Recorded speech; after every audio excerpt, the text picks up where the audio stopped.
Rita கிளிக்கு தொல்லை கொடுக்கறதுல கோரிக்காகத்துக்கு தனி சந்தோஷம். அதனால அடிக்கடி அது ரீட்டா கிளிக்கு தொல்லை கொடுத்துக்கிட்டே இருந்துச்சு. ஒரு நாள் உலகத்தோட போன ரீட்டா கிளிக்கு ஒரு கொய்யாப்பழம் கிடைச்சது. ரீட்டா கிளி அந்த கொய்யாப்பழத்தை எடுத்துக்கிட்டு தன்னோட கூட்டுக்கு திரும்பி வந்துச்சு. ரொம்பவும் கஷ்டப்பட்டு இந்த பழத்தை எடுத்துக்கிட்டு வந்தேன். வர வர நம்ம காட்டுல பழம் கிடைக்கிறது ரொம்பவும் அபூர்வமா இருக்கு. நதியில போய் தண்ணி குடிச்சிட்டு வந்து இந்த பழத்தை சாப்பிடுவோம்.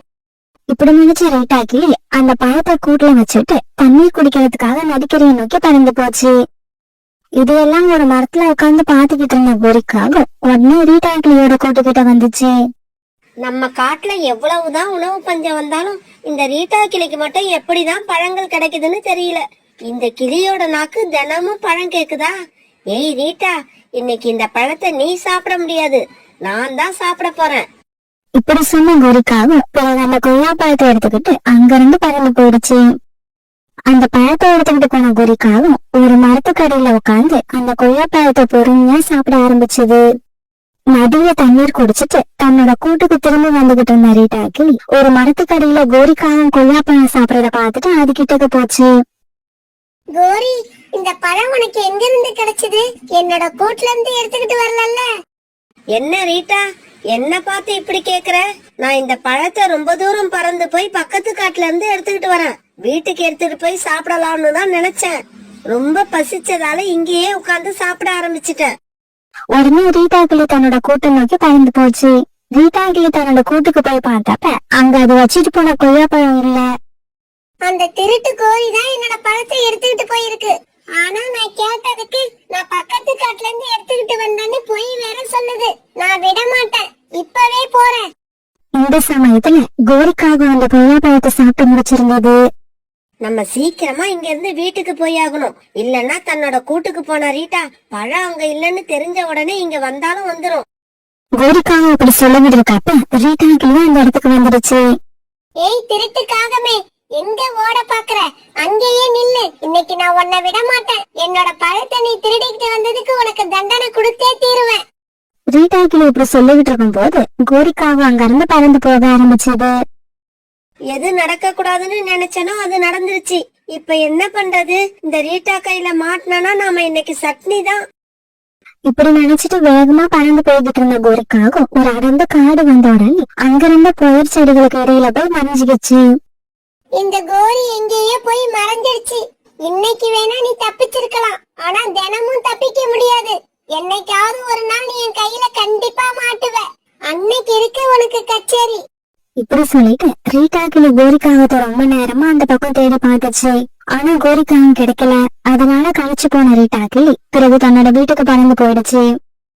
பிறகு சாயங்காலமா இந்த புதர் செடியை விட்டு வெளியே வந்த கோரிக்காகம் தன்னோட வீட்டுக்கு பறந்து போச்சு. கோரி, எனக்கு இன்னைக்கு தானியங்கள் தான் கிடைச்சது.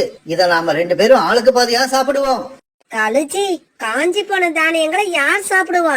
நான் இன்னைக்கு ரீட்டா கிட்ட இருந்து கொய்யா பழத்தை திருடி சாப்பிட்டேன். சூப்பரா இருந்தது, வயிறும் நிரம்பிடுச்சு. கோரி, ரீட்டா உன்ன மத்தியானத்துல இருந்து தேடிக்கிட்டு இருக்கு. அது கையில மாட்டின உன்னோட கதை முடிஞ்சிரும். கழுச்சி, இந்த கோரி இது வரைக்கும் யார்கிட்டயும் மாட்டினது இல்ல, இதுக்கப்புறம் மாட்ட போறதும் இல்ல. இப்படியே சில நாட்கள் நகர்ந்துச்சு. ஒரு நாள் கோரிக்காகத்துக்கு சாப்பிட பழங்கள் எங்கேயும் கிடைக்கவே இல்ல. இதனால பழத்தை தேடி பறந்து போன கோரிக்காகும் இப்ப பக்கத்து காட்டுக்கே போய் சேர்ந்துருச்சு. பக்கத்து காட்டுல ஒரு பெரிய காய்கறி தோட்டம் இருந்துச்சு. அந்த தோட்டத்துல விதவிதமான காய்கறிகள் நிறைய இருந்துச்சு. இந்த தோட்டத்துல நிறைய காய்கறிகள் இருக்கு. அதுவும் இல்லாம காவலுக்கு யாரும் இல்ல.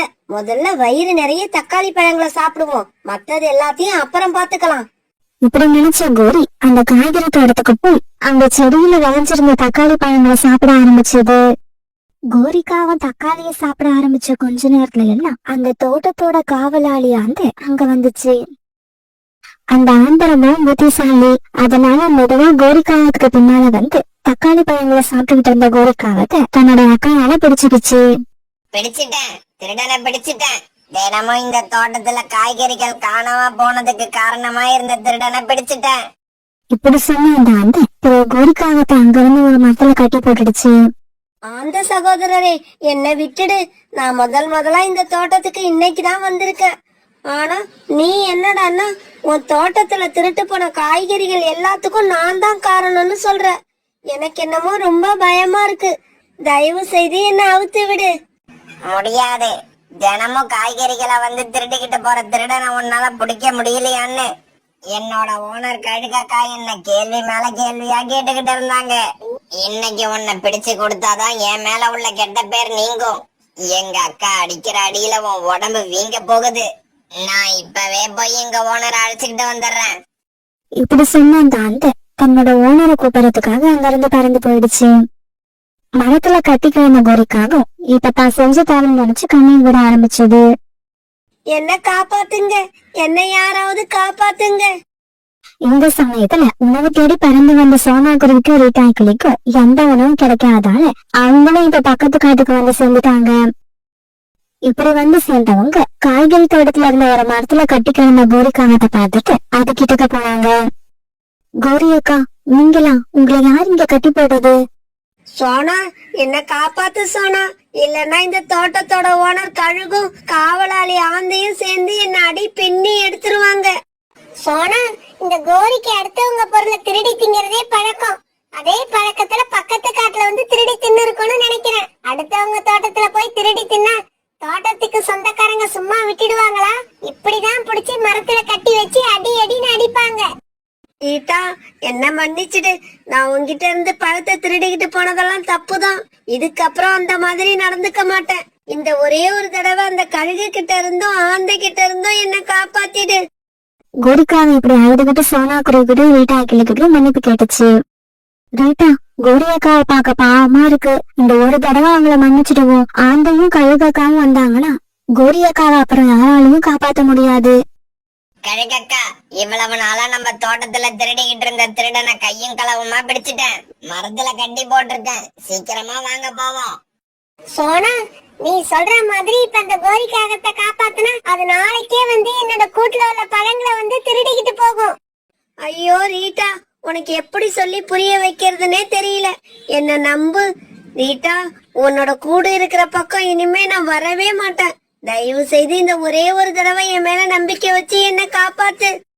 பிறகு சோனா குருவி ரீட்டா கிளியும் சேர்ந்து கோரிக்காகத்தை கட்டி இருந்த கயிறை அவுத்து விட்டாங்க. இப்படி கயிறு அவுத்த இவங்க கோரிக்காகத்தை கூப்பிட்டுக்கிட்டு தங்களுடைய காட்டு நோக்கி பறந்து போனாங்க. தப்பிச்சிட்டேன், நான் இன்னைக்கு தப்பிச்சிட்டேன். அந்த ஆந்தையும் கழுகு மட்டும் வந்திருந்தாங்கன்னா அங்க யார் யார் மேலயோ வச்சிருந்த கோபத்தை எல்லாம் என் மேல காட்டியிருப்பாங்க. அதுல இருந்து என்ன காப்பாத்துன உங்களுக்கு ரொம்ப நன்றி. கோரி அக்கா, இப்போவாவது நீங்க செய்யறது எல்லாம் சரியா தப்பான்னு கொஞ்சம் யோசிச்சு பாருங்க. பசிங்கிறது எல்லாருக்கும் தான் இருக்கு. ஆனா எல்லாருமே உங்களை மாதிரி திருடி திங்கிறது இல்ல. நீங்க செய்யறது ரொம்ப தப்பு. அடுத்தவங்க பொருள்களை எப்பவும் ஆசைப்படாதீங்க. கோரி, நீ சொன்னதெல்லாம் உனக்கு ஞாபகம் இருக்கட்டும். நீ சொன்னபடி நடந்து காட்டுவாங்கிற நம்பிக்கையில தான் இன்னைக்கு உன்னோட உயிரை காப்பாத்தி இருக்கோம். ரீட்டா, நான் கண்டிப்பா சொன்னபடி நடந்துப்பேன். நாளையில இருந்து காலையில நீங்க உணவு தேட போறப்ப உங்க கூடவே நானும் வந்துருவேன். கிடைக்கிறது காஞ்சி போன தானியங்களோ இல்ல பழமோ எதுவா இருந்தாலும் நான் சொந்தமா உழைச்சு சாப்பிடுறதுன்னு முடிவு பண்ணிட்டேன். இதை கேட்டுட்டு சோனா குருவி ரீட்டாவுக்கு ரொம்ப சந்தோஷப்பட்டாங்க. மறுநாள்ல இருந்து கோரிக்காக அதை சொன்ன மாதிரியே காலையில சீக்கிரமா எழுந்திருச்சு சோனா குருவி கூடவும் ரீட்டா கிளி கூடவும் உணவு தேடுறதுக்காக பறந்து போச்சு. அடுத்தடுத்து வந்த நாட்கள்ல கோரிக்காக எந்த அவமானமும் இல்லாம மற்ற எல்லா பறவைகள் கூடவும் சரிசமமா பழக ஆரம்பிச்சது. ஒரு வயதான பறவை தனியா வாழ்ந்து ரொம்பவும் கஷ்டப்பட்டுச்சு. அந்த பறவைக்கு சொந்தம்னு அந்த காட்டுல யாருமே இல்ல. கொஞ்ச நாட்களா தனக்குன்னு ஒரு கூடு இல்லாம வாழ்ந்த அந்த பறவை இன்னைக்கு கூடு கட்ட முடிவு பண்ணுச்சு. இப்படி முடிவு பண்ண உடனே கூடு கட்ட தேவையான பொருட்களை கொண்டு வந்து கூடு கட்டவும் ஆரம்பிச்சது. இந்த சமயத்துல காலுக்காகவும் கோரிக்காகவும் அந்த பக்கமா பறந்து வந்துகிட்டு இருந்தாங்க. காலேஜி, நம்ம வீட்டை விட்டு கிளம்பி இவ்வளவு நேரம் ஆகுது, இன்னும் நமக்கு உணவே கிடைக்கல. கவலைப்படாம வா, நம்ம கிட்ட ஏமாறுறதுக்குன்னு இந்த காட்டுல நிறைய பறவைகள் இருக்காங்க.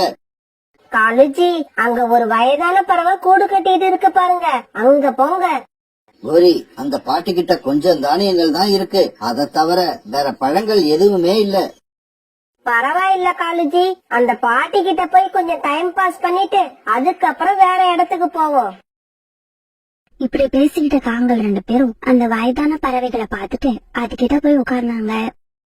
உடனே கோரிக்காக அந்த பாட்டி கட்டிக்கிட்டு இருந்த அந்த கூட்டை தன்னோட காலால கீழே தள்ளி விட்டுடுச்சு.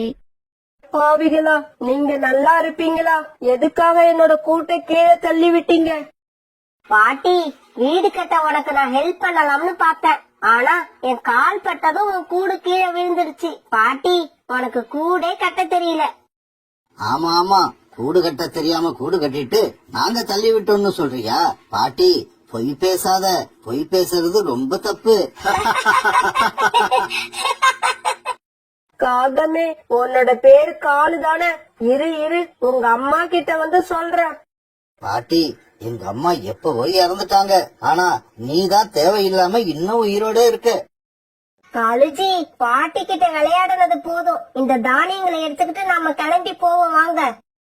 இப்படி சொன்ன காகங்கள் அந்த பாட்டி வச்சிருந்த கொஞ்சம் தானியங்களை எடுத்துக்கிட்டு அந்த இடத்தை விட்டு பறந்து போனாங்க.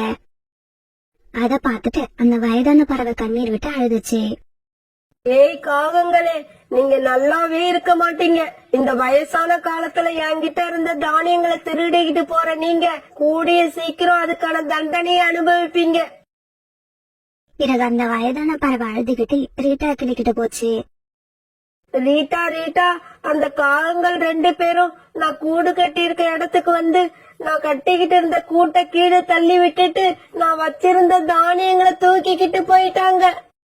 அம்மா, இந்த காகங்களோட குணமே அப்படிதான். இந்த காட்டுல உள்ள எல்லார்கிட்டயும் அவங்க அப்படிதான் நடந்துக்கிறாங்க. அதனாலதான் அவங்கள கண்டாலே நாங்க எல்லாம் ஒதுங்கி போயிடுறோம். இங்க பாரு, அந்த மாதிரி நீங்க ஒதுங்கி போக கூடாது. நீ என் கூட வா, நாம் அந்த காகங்கள் வீட்டுக்கு போய் நியாயம் கேட்போம். ஐயோ, அவ்வளவுதான். அதுக்கப்புறம் இந்த காகங்கள் நேரா என் வீட்டுக்கு வந்து என்கிட்ட பிரச்சனை பண்ண ஆரம்பிச்சிடுவாங்க. ரீட்டா கிளி இப்படி சொன்ன உடனே அந்த வயதான பறவை அழுதுகிட்டே அங்கிருந்து பறந்து போயிடுச்சு. அந்த சமயத்துல காலுக்காகவும் கோரிக்காகவும் அந்த வயதான பறவை கிட்ட இருந்து திரும்பிட்டு போன தானியங்களை சாப்பிட்டுக்கிட்டு இருந்தாங்க.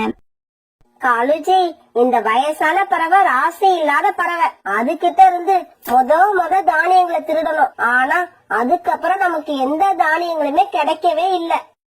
ஆமா கோரி, இதுக்கப்புறம் அந்த பறவைய பார்த்தா நாம தான் ஒதுங்கி போகணும் போல இருக்கு. இந்த சமயத்துல அந்த வயதான பறவை அழுதுகிட்டே ரோனிக்குருவியோட வீட்டுக்கு போச்சு. இங்க பாரு ரோனி, எனக்கு பெரிய அநியாயம் நடந்திருக்கு. அந்த காகங்கள் 2 பேரும் என்கிட்ட இருந்த தானியங்களை திருடிட்டாங்க. என்னோட கூட்டையும் கீழே தள்ளி விட்டுட்டாங்க. எனக்கு நியாயம் வேணும்.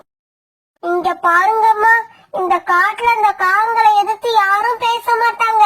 அவங்க கிட்ட நியாயம் கேட்க போனா அடிதான் வாங்கிட்டு வரணும். அதனால அந்த காகங்கள் கிட்ட யாரும் பேசுறதே இல்ல. அப்படின்னா எனக்கு நியாயம் கிடைக்காதா? தப்பு செஞ்ச அந்த காகங்களுக்கு தண்டனை கிடையாதா? இங்க பாருங்கம்மா, எதுக்கு தேவையில்லாம பேசிக்கிட்டு இருக்கீங்க? முடிஞ்சு போன பிரச்சனையை அப்படியே விட்டுடுங்க. நீங்க வேற ஒரு கூடு புதுசா கட்டிக்கோங்க. அதை தவிர வேற வழியே இல்ல. இப்படி எல்லாரும் ஒதுங்கி போனீங்கன்னா என்னைக்காவது ஒரு நாள் அது உங்களுக்கு ஆபத்தா முடியும். அந்த காகங்கள் இந்த காட்டுல உள்ள எல்லா பறவைகளையும் அடிச்சு விரட்டிடுவாங்க. அப்புறம் இந்த காட்டுல அந்த காகங்கள் மட்டும்தான் இருப்பாங்க. அந்த காகங்களை பார்த்து நீங்க எவ்வளவு பயப்படுறீங்களோ அந்த அளவுக்கு நீங்க கஷ்டத்தை அனுபவிப்பீங்க.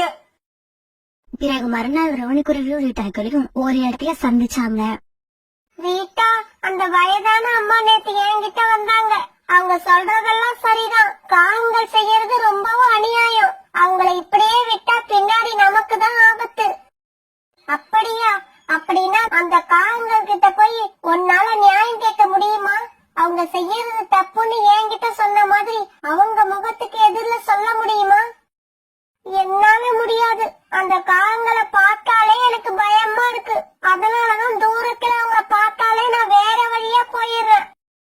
நீ எப்படி பயப்படுறியோ அதே மாதிரிதான் நானும் அவங்கள பார்த்து பயப்படுறேன். அவங்க கிட்ட நியாயம் கேட்ட யாரையும் அவங்க இதுவரைக்கும் அடிக்காம விட்டதில்ல. இந்த சமயத்துல குடியிருக்கிறதுக்கு ஒரு பசுமையான காட்டை தேடிக்கிட்டு இருந்த ராணாக்குருவி, தானாக்குருவி, புறா, ராணி புறா இவங்க 4 பேரும் இந்த காட்டுக்கு வந்து சேர்ந்தாங்க. புறா, இந்த காடு ரொம்ப அமைதியாவும் பசுமையாவும் இருக்கு. ஆமா, இதுக்கு மேல என்னால பறக்க முடியாது. நாம இந்த காட்டுலயே ஒரு கூடு கட்டி தங்கிடுவோம். இப்படி பேசிக்கிட்ட இவங்க பிறகு தங்களுக்கான கூடுகளை அங்கிருந்த மரத்துல கட்ட ஆரம்பிச்சாங்க. ஒரு நாள் புல்புல் தன்னோட பூக்கடையை தூக்கிட்டு வியாபாரம் பண்ண வந்தப்ப காங்கள் 2 பேரும் அதை தடுத்து நிறுத்தினாங்க. காலுஜி, எனக்கு பூ வச்சுக்கணும் போல ஆசையா இருக்கு. கோரி, ஆசைப்பட்டா எடுத்து வச்சுக்க வேண்டியது தானே, உன்னை யாரு வேண்டாம்னு சொன்னது? உடனே கோரி பூ எடுக்கறதுக்காக அந்த பூக்கூட பக்கத்துல போச்சு. கோரி, பூக்குடைய எடுத்துக்கிட்டு வீட்டுல இருந்து நான் இப்பதான் வந்தேன். இதுதான் எனக்கு முதல் வியாபாரம். அதனால கையில காசை கொடுத்துட்டு அப்புறமா பூவை எடு. என்னது, கையில காசு கொடுக்கணுமா? எனக்கு கையில காசு கொடுத்தெல்லாம் பழக்கம் இல்ல. வேணும்னா உன்னோட கன்னத்துல ஒண்ணு தரேன். நீ கன்னத்துல குடுக்கற வரைக்கும் என் கை என்ன பூ பறிச்சுக்கிட்டா இருக்கும்? நானும் திருப்பி ஒண்ணு கொடுப்பேன். புல்புல் பறவை இப்படி சொன்னதும் காலுக்காகவும் கோரிக்காகவும் சேர்ந்து புல்புல் பறவையை அடிக்க ஆரம்பிச்சாங்க. காப்பாத்துங்க, என்ன காப்பாத்துங்க, யாராவது வந்து என்ன காப்பாத்துங்க. புல்புல் பறவையோட சத்தத்தை கேட்ட ரீட்டா கிவி, ரோனி குருவி இப்படி சில பறவைகள் அந்த இடத்துக்கு வந்தாங்க. காலு, கோரி, நான் சொல்றதை கேளுங்க. புல்புல் அக்காவை அடிக்காதீங்க, தயவு செய்து விட்டுருங்க. காலு, அவங்கள அடிக்காம விட்டுடுங்க. இதுக்கப்புறம் அவங்க உங்களை எதிர்த்து எதுவும் பேச மாட்டாங்க. இங்க பாருங்க, நாங்க விருப்பப்பட்டு கேட்டா உங்ககிட்ட இருக்கிற பொருள் எதுவா இருந்தாலும் எங்க கிட்ட கொடுத்துடணும். இல்லன்னா இந்த நிலைமைதான். இப்படி சொன்ன காங்கள் அந்த பூக்குடைய தூக்கிட்டு அங்கிருந்து பறந்து போயிட்டாங்க. இங்க பாருங்க, இந்த காட்டுல நாம நிம்மதியாவே வாழ முடியாது. நமக்கு நிம்மதி வேணும்னா இந்த காட்டை விட்டு எங்கேயாவது போயாகணும். ரீட்டா, நீ சொன்னதுதான் சரி. நீ கிளம்பணும்னா சொல்லு, உன் கூட சேர்ந்து நானும் வந்துடுறேன்.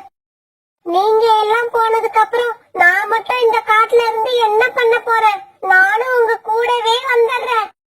இப்படி பேசிக்கிட்ட பறவைகள் எல்லாம் பிறகு கொஞ்ச நேரத்துல தங்களுடைய மூட்டை முடிச்சுகளை கட்டிக்கிட்டு அந்த காட்டை விட்டு கிளம்ப தயாராயிட்டாங்க.